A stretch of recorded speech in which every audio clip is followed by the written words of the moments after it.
कोशिश होनी चाहिए कि परिवारों को भी मदद मिल सके। चलिए आगे बढ़ते हैं, सियासी खबर की बात करते हैं। श्याम रजक ने जेडीयू छोड़ आरजेडी का दामन थामा तो बिहार की सियासत में दलित प्रेम और दलित विरोध की बहस छिड़ गई है और इसी बहस के बहाने पाला बदलने का दौर भी शुरू हो चुका है। सवाल है कि दलितों के नाम पर श्याम रजक ने घर वापसी की, तो क्या अब दलितों के नाम पर मांझी भी घर वापसी करेंगे?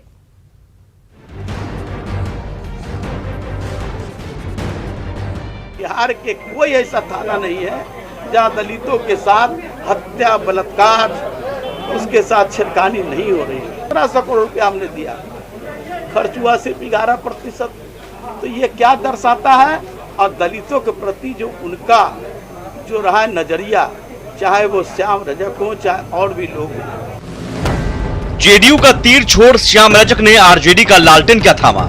नीतीश कुमार दलित विरोधी नजर आने लगे और बिहार भर में दलितों पर अत्याचार का एहसास होने लगा।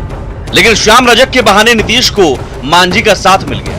महागठबंधन में शामिल हम पार्टी के अध्यक्ष और नीतीश के साथ रहे जीतन राम मांझी ने पलटवार करते हुए नीतीश को दलित विरोधी बताने पर श्याम रजक पर ही सवाल खड़े कर दिए। श्याम रजक जी को अगर ये सोचता था कि नीतीश कुमार शेड्यूल कास्ट विरोधी हैं तो उनको पहले रिजाइन कर देना चाहिए था। अब कहते हैं तो उनके बात का हम समझते हैं कि कोई माने नहीं है। वहीं मांझी ने तेजस्वी और लालू पर ही दलितों की अनदेखी का आरोप जड़ दिया। साथ ही 20 अगस्त को दलितों के हित के नाम पर पाला बदलने को लेकर फैसला करने की बात कही तो लगे हाथ जेडीयू ने मांझी के स्वागत की बात भी कह दी। हिंदुस्तान के दलितों के सामने ये चारों मुद्दा है और इस मुद्दा से जो नज़दीकी रखते हैं या हिमायती हैं उनके तरफ हम निश्चित रूप में डेग बढ़ाने का काम करेंगे। रही बात कि कौन डिक्लेयर होकर के इस बात की चर्चा करते हैं, अभी तो जैसा चर्चा किया कि जब ये सारी बातें आई थी तो सुशील कुमार मोदी ने आगे बढ़ करके समर्थन की बात किया। कम से कम अगर इधर इन लोगों का तो लालू जी या नीतीश जी तेजस्वी जी तो इस बात की चर्चा करते, लेकिन कोई नहीं किया। 20 तारीख को हम लोगों ने कोर कमेटी की बैठक बुलाई है पटना में।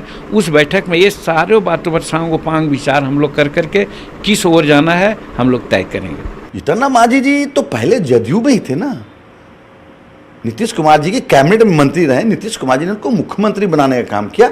अगर वो आते हैं तो हम स्वागत करेंगे। तो जीतन राम मांझी का स्वागत है, निश्चित तौर पर स्वागत करेंगे वो आते हैं तो।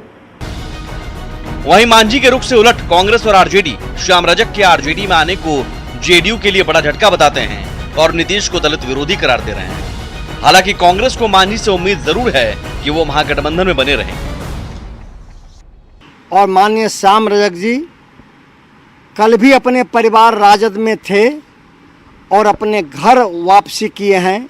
तहे दिल से श्री श्याम रजक जी का बहुत बहुत जो है हार्दिक स्वागत करते हैं और जो है बधाई देते हैं। श्याम रजक दलित बिरादरी से आने वाले और दलितों के बड़े नेता बिहार में, उनका नाम का शुमार है।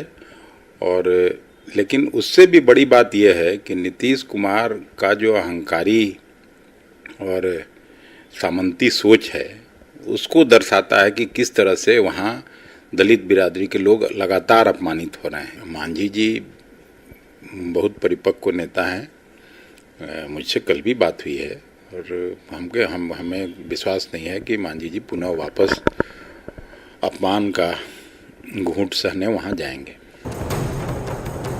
साफ है चुनाव आते ही दलबदल का मौसम आ चुका है, लेकिन दलबदल के लिए दलितों का बहाना लिया जा रहा है। अब देखना होगा जिन दलितों के बहाने श्याम रजक ने आरजेडी का दामन थामा तो क्या मांझी भी दलितों के बहाने घर वापसी करेंगे। गया से अरुण, पटना से आनंद अमृतराज और दिल्ली से अमितेश के साथ ब्यूरो रिपोर्ट, न्यूज़ 18।